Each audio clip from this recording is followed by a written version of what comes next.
गणेश जी का सिर क्या सच में हाथी का है, या आज तक बस हमें भ्रमित किया गया है? क्या सच में ईश्वर किसी निर्दोष प्राणी को मारकर अपने पुत्र को जीवन दान दे सकते हैं? सत्य क्या है, आइए जानते हैं। तो स्वागत है आपका सनातन वर्ष में। प्रणतं पतितं हतबुद्धिबलं जनतारणतारयतापितकम्। सत्य की पहचान के लिए सबसे पहले हमको उस कथा को जानना होगा जो आज तक हमें बताई या सुनाई गई।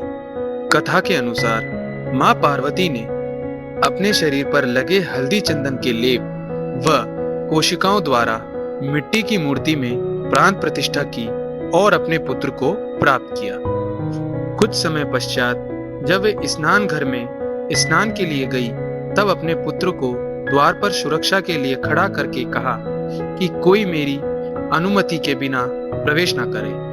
इस दौरान शिवजी 12 वर्ष पश्चात अपने घर कैलाश पर्वत लौटे तो उस बालक ने उन्हें रोक दिया, परंतु शिवजी ने बालक से आग्रह किया कि वह उन्हें अंदर जाने दे, परंतु बालक अपनी बात पर अडिग रहा और उन्हें प्रवेश नहीं करने दिया। तत्पश्चात बालक के द्वारा किए गए अपमान पर शिवजी क्रोधित हो गए और उन्होंने बालक का मस्तक धड़ से अलग कर दिया और मस्तक बहुत दूर जाकर गिरा।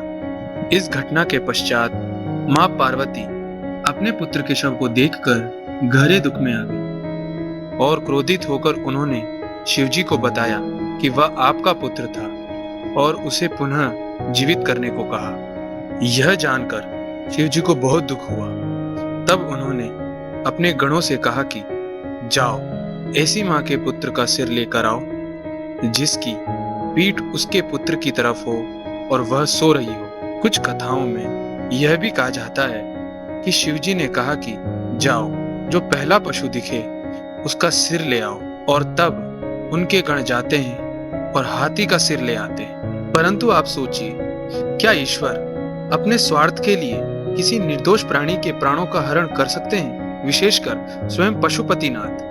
यहाँ अगर हम विवेकपूर्ण सोचें तो कथा में कुछ तो गलत है। वह क्या है, आइए जानते हैं। जब शिवजी ने सिर लगाया तो वह हाथी का नहीं था, परंतु शिवजी के गणों में अग्रणी अर्थात गणों के मुखिया का था। उस गण में शारीरिक विकृति थी, अर्थात लंबी नाक, बड़े कान और विकृत शरीर। उस गण का सिर हाथी से मिलता हुआ था, इसलिए उस पुत्र का नाम गजानन कहलाया और गणों का मुखिया होने के कारण उन्हें गणपति या गणेश कहा गया। इस प्रकार उस गण को नया शरीर जो कि अविकृत था मिल गया और माँ पार्वती जी को अपना पुत्र वापस मिल गया।